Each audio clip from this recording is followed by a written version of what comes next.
Φίλες και φίλοι, γεια σας. Είμαι ο Ευμένης Καραφιλίδης και βλέπετε την εκπομπή Nutrition Today. Σήμερα θα ασχοληθούμε με 3 μικρές αλλαγές που θα σας επιτρέψουν μεγάλη απώλεια βάρους.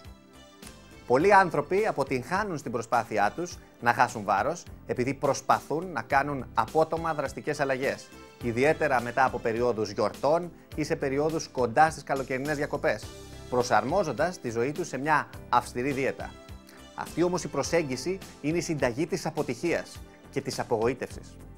Δυστυχώς, πολλοί άνθρωποι κάνουν δραστικές αλλαγές και περιμένουν να δουν αμέσως δραστικά αποτελέσματα.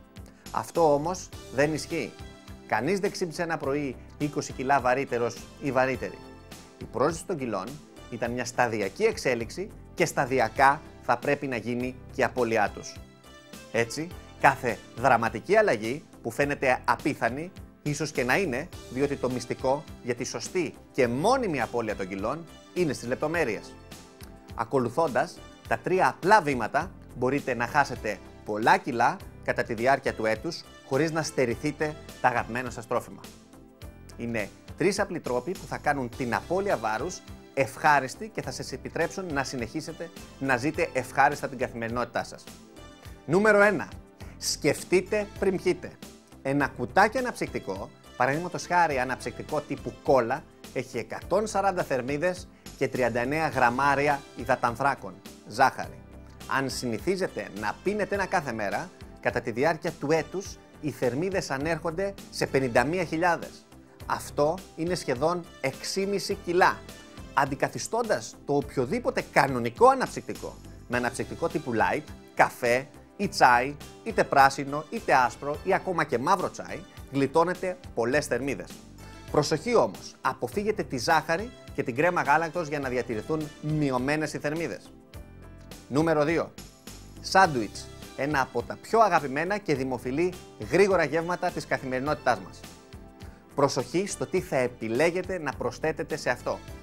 Παραδείγματος χάρη, μια κουταλιά μαγιονέζα περιέχει 100 θερμίδες και 10 γραμμάρια λίπους. Εάν πρέπει να χρησιμοποιήσετε μαγιονέζα, προτιμήστε αυτή με τα χαμηλά λιπαρά και κερδίστε περίπου τις μισές θερμίδες. Ωστόσο, η μουστάρδα είναι καλύτερη για να τη χρησιμοποιείτε στα σάντουιτς, διότι έχει μόνο 10 με 20 θερμίδες ανά κουταλιά. Αν θέλετε να προσθέσετε τυρί, προτιμήστε κάποιο με χαμηλά λιπαρά. Επίσης, είναι πολύ σημαντικό στο σάντουιτς σας να υπάρχει και ένα είδος σαλατικού. Λίγη ντομάτα, λίγο μαρούλι ή οτιδήποτε άλλο σας αρέσει. Νούμερο 3. Μικρά βήματα στην απώλεια βάρους. Δεν είναι απαραίτητο να ξυπνάτε στις 5 το πρωί κάθε μέρα για να κάνετε εξαντλητικές προπονήσεις στο γυμναστήριο. Αυτό μπορεί να βοηθήσει ορισμένους ανθρώπους, αλλά δεν είναι απαραίτητο. Ξεκινήστε κάνοντας λίγες και μικρές δραστηριότητες μέσα στην καθημερινότητά σας. Πάρτε τις σκάλες αντί για τα σανσέρ. Περπατήστε μετά το γεύμα. Παρκάρετε το αυτοκίνητό σας μακριά από το σπίτι. Παίξτε μπάσκετ με τα παιδιά σας. Πηγαίνετε βόλτα το σκύλο. Υπάρχουν 1 εκατομμύριο τρόποι να κάνετε μερικά ακόμα βήματα για να κάψετε μερικές ακόμα θερμίδες. Αυτές ήταν 3 μικρές αλλαγές που θα σας επιτρέψουν μεγάλη απώλεια βάρους.